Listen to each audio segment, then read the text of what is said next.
So a Biden administration official, a senior energy department official, was charged with stealing another traveler's luggage in the Minneapolis airport back in September.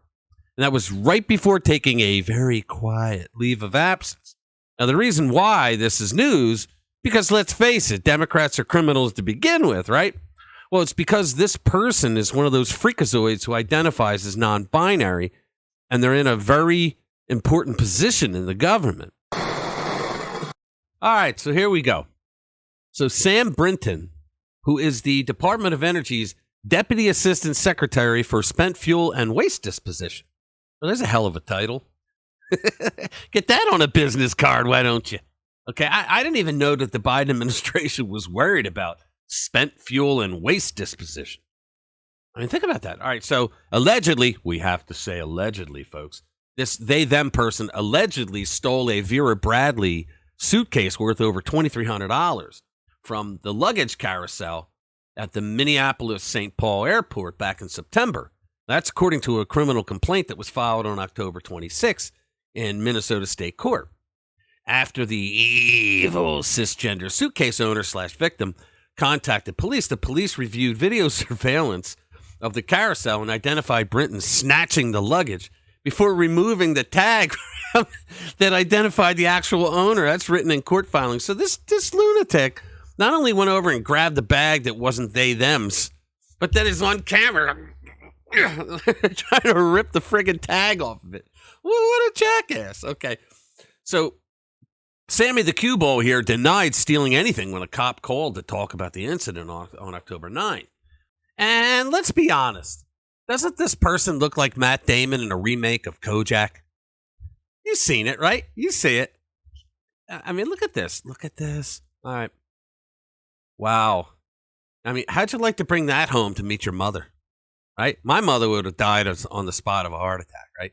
So this Biden official, who probably makes gobbles and gobbles of money, unearned, of course, being in the government, working at the level that them are at, they could have absolutely afforded a piece of luggage like that. Okay, but they had to steal it instead. So what them told the cop on the phone was, if I had taken the wrong bag, I'm happy to return it, but I don't have any clothes for another individual. That was my clothes when I opened the bag. Yeah, right. Them knew that the luggage was expensive, and them just think the rules don't apply to them. That's pretty much it. And think about this, too. I looked it up. Vera Bradley printed bags are very unique. There's no way that this person had the same printed bag on that flight with the person that they stole it from, right? I guess the odds are like 1,000,000 to 1. I mean, is it any wonder that this happened? That this person was confused? I mean, this person doesn't even have enough sense to know what gender them are. Meanwhile, the cop already knows. Think about it during the phone call. The cop already knows that Brinton stole it from the airport and tore the tags off of it right on camera. What a dope. So not only is this person a lunatic for claiming to not be a gender at all, but they're a sociopathic liar as well and a thief. Because as if it wasn't bad enough already, after about 2 hours after that phone call with the cop, Brinton calls the cop back and apologizes for not being completely honest. By not being completely honest, Brinton lied again and said it was a mistake and blamed it on being tired for taking the wrong bag at the carousel. Remember, tearing it off on camera. You see, the problem is that if you truly accidentally took the wrong bag, then why did you pull the tag off? I mean, think about it. It's because you stole it. And I guarantee that this lunatic will still have a job when all is said and done. You know, but the cis hetero white male cop, you know, his ass may be out the door within minutes because he dared to question them. Well, the luggage thief in the end was ultimately charged with felony theft of a movable property without consent. The hell kind of charge? They actually made a charge up. It's felony theft of a movable property without consent. Now, that's a charge that could result in a 5-year sentence and a $10,000 fine or both. How much you want to bet they never get a sentence and them doesn't even get fined? Maybe the cop will get fined by the time we're done. That's the kind of crazy-ass world we live in, right?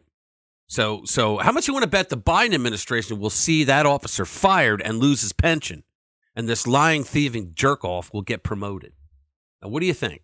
That's the kind of world we live in today, folks. So, a Department of Energy officials said in a statement, Sam Brinton is on leave from DOE, and Dr. Kim Petrie is performing the duties of Deputy Assistant Secretary of Spent Fuel and Waste Disposition. So Brinton told E&E News back in October, there's been quite a lot of people who are quite upset that don't think that I am quite as qualified as others. That's a lot of quites, don't you think? That's another weird thing. I respond with multiple graduate degrees from MIT, a decade of working in nuclear policy, and the strongest enthusiasm for working in nuclear waste out of anybody. Yeah, but you're still an unstable, lying, non-binary lunatic thief. Well, somebody had to say it, and I'm glad it was me. So that's it, folks. Thanks for spending time with us. We will see you in the next one.